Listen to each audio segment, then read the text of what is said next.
Grâce à deux documents exceptionnels, nous allons comprendre pourquoi les résultats spirométriques ne montrent pas de différence significative dans les performances ventilatoires.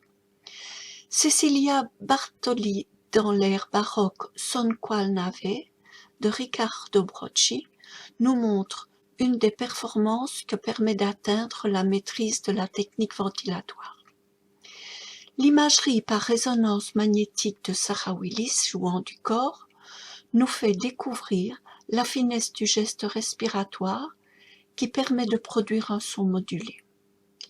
Nous analyserons point par point le contenu de ce document et en tirerons des conclusions. Des philosophes antiques, Socrate, et contemporains, Edgar Morin, le médecin psychiatre Carl Gustav Jung, praticien de la psychologie des profondeurs, mettront nos conclusions en perspective dans le contexte de l'ordre naturel du monde.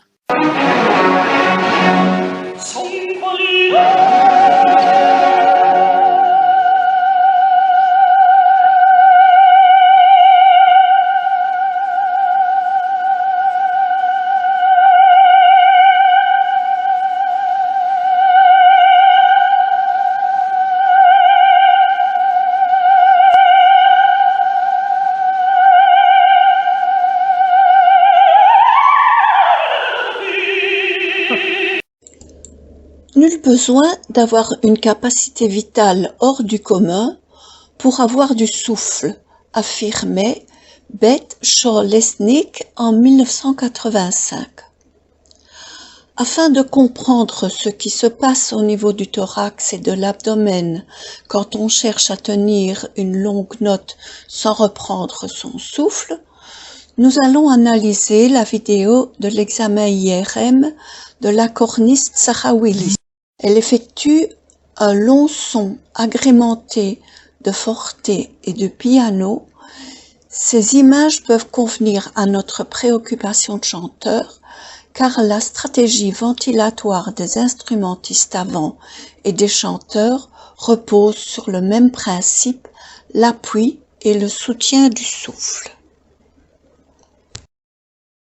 Regardons la vidéo.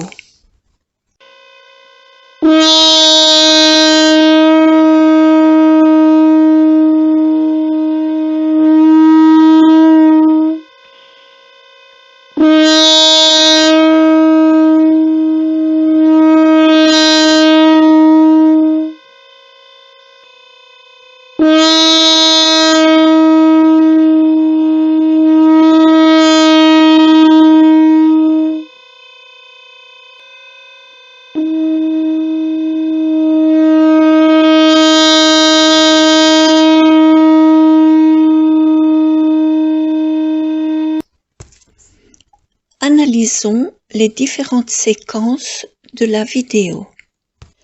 Nous découvrons une coupe horizontale du thorax. Au fil de la production du son par l'instrumentiste, nous voyons le thorax s'écraser. La réduction de volume en fin d'expiration est liée à l'action des muscles presseurs du thorax.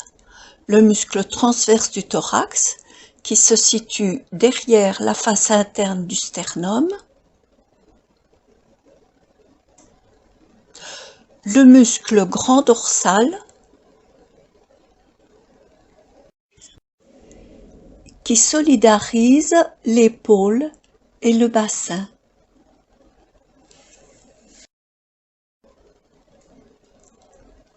le muscle grand pectoral et accessoirement les muscles intercostaux internes. Habituellement connu pour son rôle expirateur, cet ensemble de muscles comprime le grille costal. Il expulse l'air vers le haut avec plus ou moins de force vers les cordes vocales ou l'instrument avant. Lorsque la glotte est fermée, il peut aussi repousser l'air vers le bas.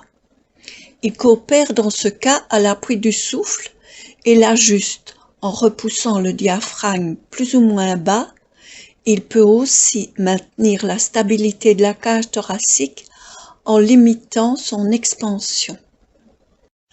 L'appui initial est effectué à l'inspiration par la contraction des fibres rayonnantes du diaphragme qui, en se raccourcissant, aplatissent sa haute coupole naturelle acquise lors de l'inspiration passive. Ce mouvement de piston déplace la masse viscérale vers le bas, fait gonfler le ventre et élargit légèrement la taille. Il déclenche aussi la contraction réflexe de la sangle abdominale, mais nous y reviendrons. Qu'apprenons-nous en examinant la coupe frontale? Le diaphragme s'abaisse à l'inspiration. À l'attaque du son, le diaphragme est abaissé. Le diaphragme en position haute forcée marque la fin de la longueur de souffle.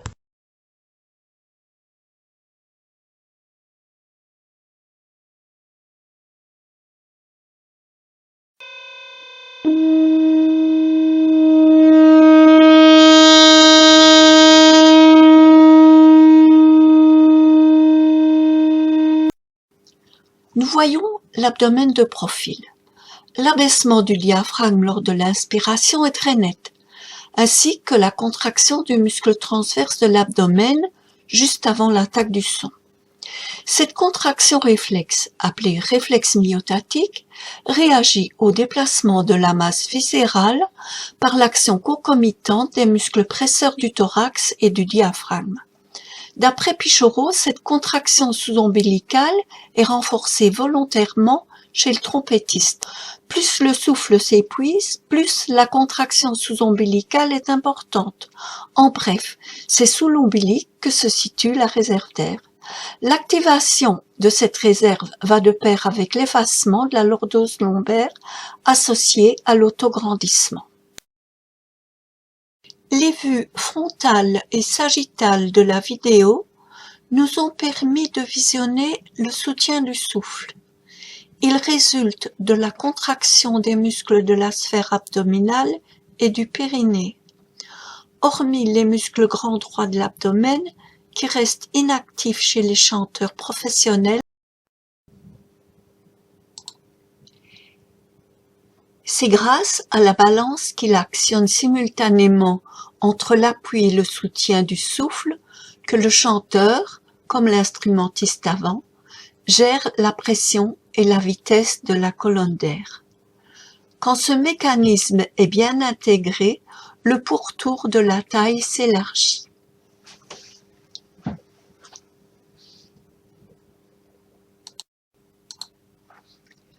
Pour allonger le souffle, le chanteur met en jeu deux forces opposées. Une force verticale exercée de haut en bas, c'est l'appui du souffle, et une force verticale exercée de bas en haut, c'est le soutien.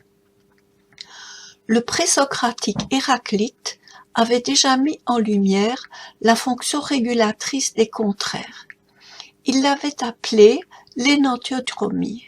Il disait « Les choses et les phénomènes sont toujours la résultante des forces duelles en présence qui varient perpétuellement. En chant, comme dans toute chose, l'appui et le soutien agissent de concert. Leur association dans le respect mutuel de l'existence de l'autre permet de balancer le son, d'allonger le souffle et de gérer le timbre. »